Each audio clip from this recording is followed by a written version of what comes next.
आइए कुछ आध्यात्मिक चर्चा मैं आपके बीच में करना चाहूँगा, क्योंकि अध्यात्म से जुड़े लोग यहाँ बैठे हुए हैं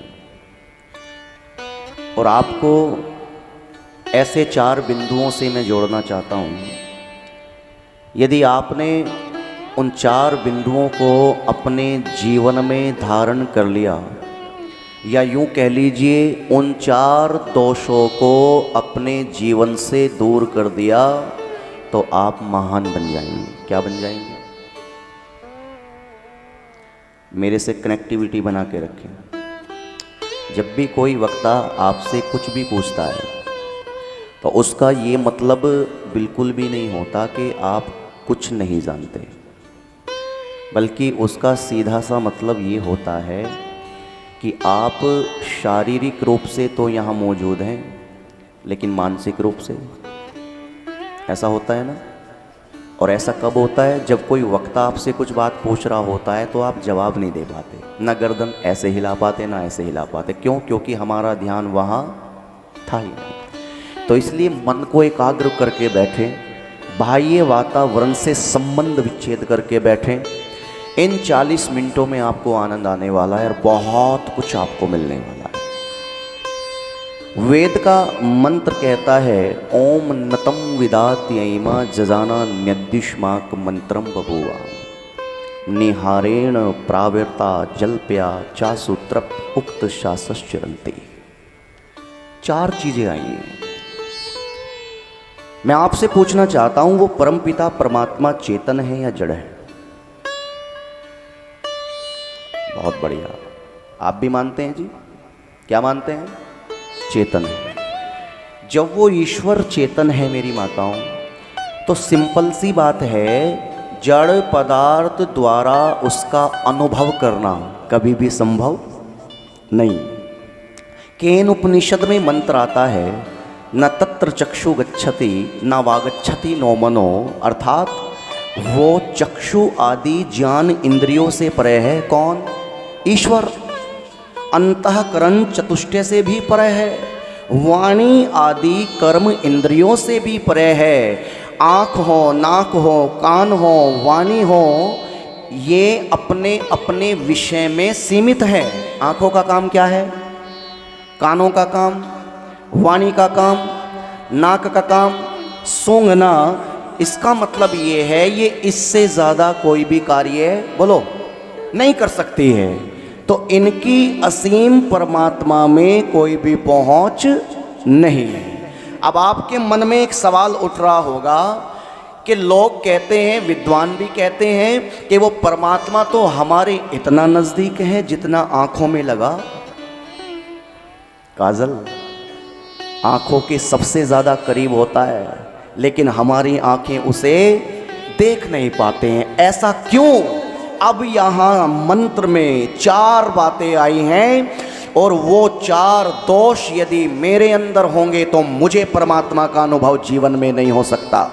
यदि वो 4 दोष आपके अंदर होंगे तो आपको भी जीवन भर ईश्वर की अनुभूति नहीं हो सकती। पहला कारण लेके चलूं, बाद में पूछूंगा कौन कौन से दोष मैंने बताए। इससे आपकी स्मरण शक्ति का भी पता चल जाएगा, और ये भी पता चल जाएगा कि आप 40-45 मिनट यहीं थे, कहीं बाहर नहीं थे। पहला कारण आया है, निहारेण अज्ञान रूपी कोहरे के कारण से हम परमात्मा को, क्या है ये अज्ञान रूपी कोहरा? आपने देखा होगा जनवरी में, दिसंबर में जब आप अपनी गाड़ियों से बाहर निकलते हैं तो पंजाब में तो सर्दी बहुत पड़ती है, तो सड़कों पे हमें क्या दिखाई देता है? धुंध दिखाई देती है, कोहरा दिखाई देता है। और वो ऐसा कोहरा होता है, उस कोहरे में हमें अपनी पास में रखी हुई वस्तु भी दिखाई बोलो नहीं देती है। और जब सूर्य निकल आता है, जब धूप निकल आती है, तो फिर दूर रखी हुई वस्तु भी आसानी से दिखाई देती है। ठीक उसी प्रकार जब तक अज्ञान रूपी कोहरा, इको कम कर दो, जब तक अज्ञान रूपी कोहरा हमारे जीवन से नहीं छटेगा, तब तक परमात्मा हमारे नजदीक होते हुए भी हमें दूर ही बोलो लगेगा। विद्वानों से पूछा फिर वो परमात्मा किसी ना किसी के तो करीब होगा, तो यहाँ यजुर्वेद ने कहा बिल्कुल होगा। किसके होगा? यजुर्वेद ने कहा तद दूरे तद द्वंती के, वो ज्ञानियों के। बोल दिया करो, मेरा थोड़ा सा हौसला बढ़ा रहेगा।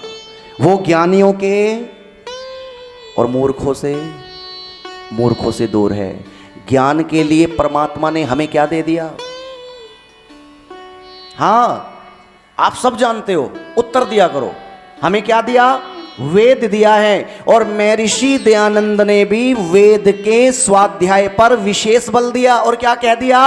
वेद का सब आर्यों का परम धर्म है, सभी के लिए पंच महायज्ञ बतलाए। उनमें भी मुख्य ब्रह्मयज्ञ और देवयज्ञ को बताया। ब्रह्मयज्ञ के भी 2 अंग, कौन से? स्वाध्याय और उपासना। बोलो, स्वाध्याय और।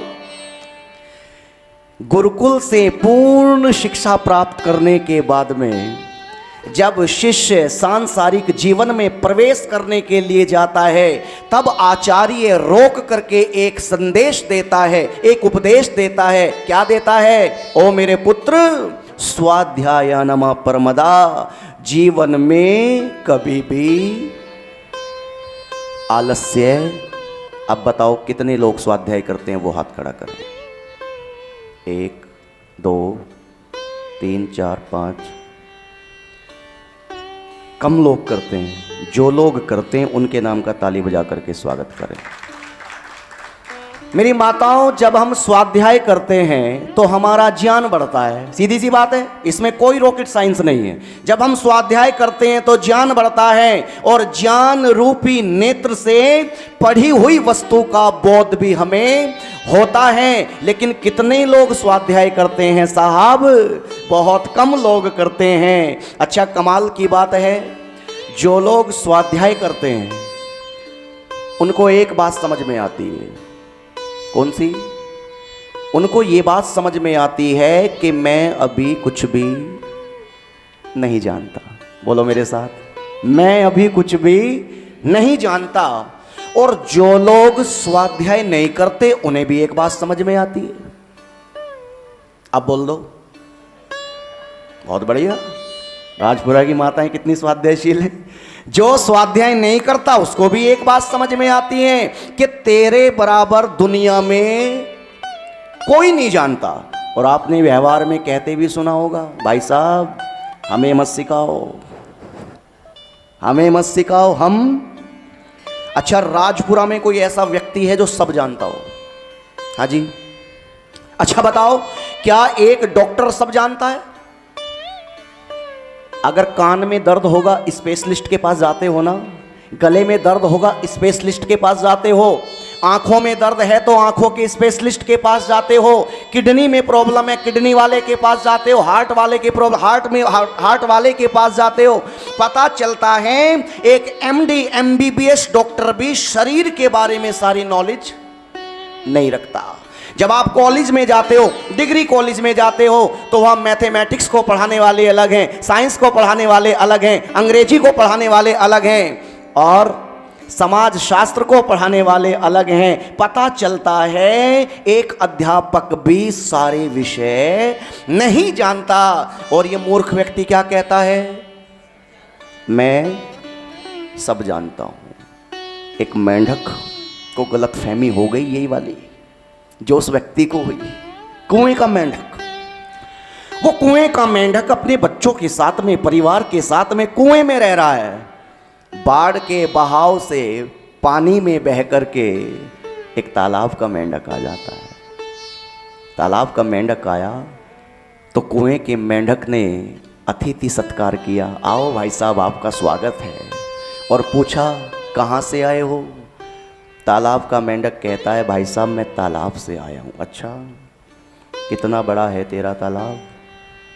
अरे कितना बड़ा है? बोले तुम्हारे से तो बड़ा ही है। तो कुएं के मेंढक ने एक छलांग लगाई। बोले बता इतना बड़ा है क्या? बोले नहीं, इससे तो इससे तो बड़ा है। उसने अब की बार 2 छलांग लगाई। बोले इतना बड़ा है क्या? बोले भाई साहब इससे भी बड़ा है। अब की बार मेंढक ने इस किनारे से लेकर उस किनारे तक नाप दिया, छलांग लगा दी और पूछा अब बता इतना बड़ा है क्या? तालाब के मेंढक ने क्या कहा? अरे भैया इससे भी बड़ा है। कुएं का मेंढक कहता है गलत, झूठ बोलता है, तेरा तालाब इतना बड़ा नहीं हो सकता। क्यों नहीं हो सकता? क्योंकि मैंने नहीं देखा। क्यों नहीं हो सकता? क्योंकि मैंने नहीं देखा। इसी प्रकार जो स्वाध्याय नहीं करता है उसको ऐसा ही लगता है कि मेरी जितनी जानकारी है उतनी जानकारी दुनिया में किसी की हो कैसे सकती है, क्योंकि मैं नहीं जानता हूं। इसलिए मैं निवेदन करना चाहता हूं मेरे यारियों, देखो 24 घंटे होते हैं, थोड़ा थोड़ा समय निकाल करके क्या करें? स्वाध्याय करना प्रारंभ कर दें, बहुत कुछ मिलने वाला है। स्वाध्याय से विद्या बढ़ती है और वो विद्या बढ़ती है जिसको दुनिया में आपसे कोई भी छीन नहीं सकता है। विद्या नाम नरस्य रूप मदिकम प्रच्छन्न गुप्तम धनम विद्या भोग करी यशः सुख करी विद्या गुरु न गुरु विद्या बंधु जनो विदेश कमने विद्या परा देवता विद्या राजसु पूज्यते ना तो धनम विद्या विहीन पशु। शुरू में क्या कहा? नरस्य रूप मदिकम। ये जो विद्या होती है ये व्यक्ति का छुपा हुआ सुरक्षित दिखाई देती है। क्या विद्या? आदमी नॉर्मल दिखाई देता है लेकिन बहुत ज्ञानी होते हैं, बहुत मूर्ख भी होते हैं। माँ ने बचपन में एक बात कही थी, बेटे मेहनत से पढ़ाई कर लेना, क्योंकि ये विद्या ऐसी चीज है इसको तुमसे कोई भी अरे बोलो छीन सकता है क्या? नहीं छीन सकता। और विद्वानों ने तो यहाँ तक कह दिया विद्या धनम सर्व धनम प्रधानम, विद्या सभी धनों में उत्तम धन है। ये लाइन एक गांव के सरपंच अपनी प्राइमरी स्कूल की दीवार पर लिखवा रहे थे। बहुत बढ़िया लाइन, विद्या धनम सर्व धनम प्रधानम। मैंने प्रधान जी से पूछा, सरपंच साहब से, मैंने कहा ये क्या कर रहे हो? बोले मैं वाक्य लिखवा रहा हूं। क्या लिखवाया? विद्या धनम सर्व धनम प्रधानम। मैंने कहा क्या मतलब है? सरपंच जी कहते हैं विद्या के लिए आया हुआ सारा का सारा धन प्रधान का है। अच्छा ये किस कारण से हुआ? क्योंकि स्वाध्याय जल्दी बोलो नहीं किया था, इसीलिए उन्होंने अर्थ का अनर्थ कर दिया मेरी माताओं। तो पहला कारण अज्ञान रूपी कोहरा अपने जीवन से समाप्त करोगे, और अज्ञान रूपी कोहरा तब समाप्त होगा जब हम स्वाध्याय करना प्रारंभ कर देंगे। दूसरा कारण जल प्या प्रावर्ता, ये बड़े गजब का है। वेद के अंदर जो लोग वाणी का दुरुपयोग करते हैं, बेकार की बातों में उलझे रहते हैं, वेद कहता है ऐसे लोग परमात्मा का सानिध्य कभी भी प्राप्त नहीं कर सकते। महर्षि मनु ने वाणी के 4 दोष बताए। उन दोषों में एक दोष है असंबंध परलापश, यानी कि जिन बातों का आपस में कोई तालमेल नहीं है, गप्पे करना, बकवास करना, बहसबाजी करना, ऐसे लोग कभी परमात्मा का सानिध्य, देखो जितना कम बोलोगे उतना ही अच्छा बोलोगे और लोग आपको सुनेंगे, और जितना ज़्यादा बोलेंगे, जब व्यक्ति ज़्यादा बोलेगा तो उससे बोलने में गलती भी बोलो गलती होती है। इसलिए इस दुनिया में सम्मान उन लोगों का होता है जो कम बोलते हैं, वाणी का दुरुपयोग नहीं करते हैं। अल्बर्ट आइंस्टीन का नाम सुना है? कौन हुए? साइंटिस्ट हुए। अल्बर्ट आइंस्टीन अपनी प्रयोगशाला में एक रिसर्च कर रहे थे, मग्न हो रहे हैं। इतने में ही उनकी पत्नी आई, नाक बहुत सिकोड़ती हुई, और आकर के कहती है देखो आपने जो ये नौकर रखा है ना, ये 1 नंबर का गधा है, इसको आज से ही काम से निकाल दो। आइंस्टीन ने क्या कहा? ठीक है। बोलो क्या कहा? ठीक है।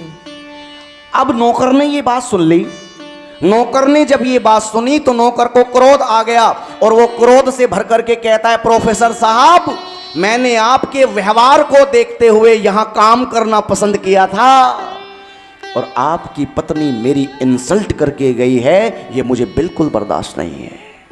पत्नी अभी गई नहीं थी, दहलीज पर थी, और जब नौकर ने ऐसा बोला तो तमतमा गई, फेर आ गई। फिर आकर के कहती है, नौकर की बात को सुनकर के आइंस्टीन ने क्या कहा, ठीक है। पत्नी आई तो पत्नी ने आकर के कहा, ये 2 कौड़ी का नौकर आपकी पत्नी की इंसल्ट करके गया है और आपने इसको कुछ भी नहीं कहा, मुझे तो ऐसा लगता है कि आप पागल हो गए हो।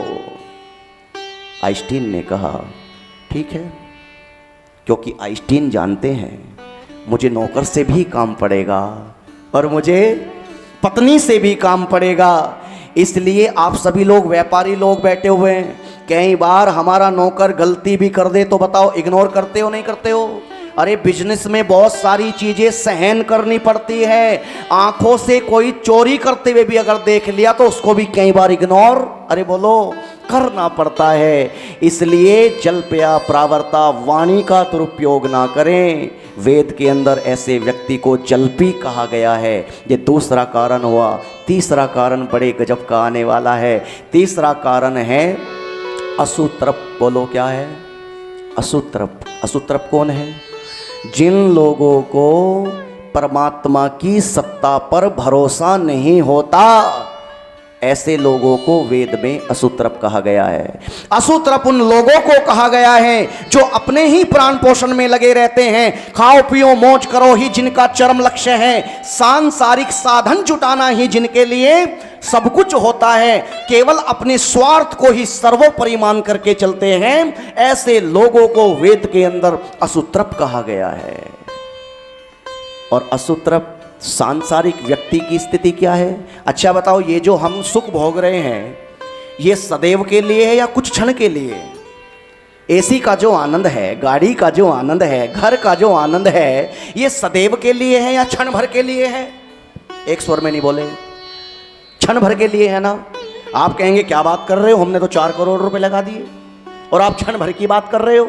अच्छा बताओ, 50 लाख की एक मर्सिडीज लेकर के आते हैं ना, जब वो उस गाड़ी में बैठ कर के हम चलते हैं तो बाहर का टेम्परेचर 50 डिग्री है, अंदर का कितना है? अंदर का कितना है? 20 होगा, 25 डिग्री टेम्परेचर होगा। गर्मी का कोई मतलब नहीं है, बाहर आग बरस रही है लेकिन हमारा कैबिन बिल्कुल कश्मीर बना हुआ है। अभी तक वो गाड़ी हमें सुख दे रही थी, हम आनंद से भरे हुए थे, लेकिन थोड़ी देर बाद उस गाड़ी का टायर पंचर हो गया। अब 20 किलोमीटर ना तो इधर पंचर की दुकान है, ना 30 किलोमीटर इधर पंचर की दुकान है, और ना ही स्टपनी है। अब बताओ, जो गाड़ी हमारे सुख की हेतु बनी हुई थी वो क्या बन गई? हमें दुख देने लगी। पता चलता है जो सांसारिक वस्तु हैं उनमें सुख नहीं है। इसीलिए तो ऋषिवर देवदयानंद ने कहा था, सुख कहाँ है? तो ईश्वर सच्चिदानंद स्वरूप किसमें है? ईश्वर में ही सच्चा आनंद है। इन भौतिक संसार की चीजों में आनंद नहीं है। तो जब तक हमारे जीवन से दोष दूर नहीं होंगे तब तक वस्तु का यथार्थ स्वरूप हमें विदित, बोलो, नहीं हो सकता है। चौथा कारण उक्त सासहा। उक्त सासहा का मतलब है सारहीन बातें करने वाला। वो लोग भी परमानंद को प्राप्त करने से वंचित रहते हैं जो सारहीन बातों में ही अपना जीवन बिता दिया, जल्दी बोलो, करते हैं। दूध में क्या होता है? अच्छा बताओ, दूध का स्वाद कैसा होता है? मीठा होता है। अगर बुखार से पीड़ित व्यक्ति को दूध पिलाएं तो कैसा लगेगा? आवाज नहीं आई? कड़वा लगेगा। ठीक उसी प्रकार जिस तरह दूध में स्वाद है, लेकिन ज्वर से पीड़ित होने वाले व्यक्ति को वो कड़वा लगता है। ठीक उसी प्रकार जब तक हमें विषय वासनाओं का ज्वर होगा, बुखार होगा, तो परम पिता परमात्मा की प्राप्ति की सारी साधनाएं नीरस और स्वादहीन लगेंगी। और जब बुखार उतर जाएगा तो पुनः स्वाद बोलो वापस आ जाएगा। ठीक उसी प्रकार जब विषय वासनाओं का वेग उतरने लगता है, फिर तो संसार का दृश्य ही बदलने लगता है। किसी शायर ने लिखा है कि पड़ जाता है चस्का जब प्रभु की प्रेम सुधा पीने का। बोलो मेरे साथ, पड़ जाता है चस्का जब प्रभु की प्रेम सुधा पीने का। अरे सारा स्वाद ही बदल जाता है दुनिया में जीने का, सारा स्वाद ही बदल जाता है जीवन में जीने का। इसलिए थोड़ा सा संतोष कर लो। आज व्यक्ति दुखी क्यों है, क्यों दुखी है? ये भी आ जाए, वो भी आ जाए। ये कॉर्नर का प्लॉट है ना, ये आ जाता तो मज़ा आ जाता, आनंद आ जाता। थोड़े से पैसे का जुगाड़ करता हूँ, इस कॉर्नर के प्लॉट को ले लेता हूँ। अच्छा बताओ, कर्ज लिया, ये कर्ज नहीं उतार पाया, दुख हुआ, हुआ ना? पता चलता है संतोष ना करना ये सबसे बड़ा चिंता का कारण है। और एक सूत्र दे के जा रहा हूँ मेरी माताओं, ध्यान रखना। जो लोग चिंतन करते हैं, जो लोग चिंतन करते हैं, वो चिंता कभी भी नहीं करते। और जो चिंता करते हैं वो कभी भी चिंतनशील व्यक्ति बोलो नहीं हो सकते हैं। इसलिए परमात्मा से एक ही प्रार्थना करें, कौन सी? ना दौलत ना शोहरत नजर दीजिए, नजर दीजिए प्रभु, एक दया की नजर कीजिए, नजर कीजिए।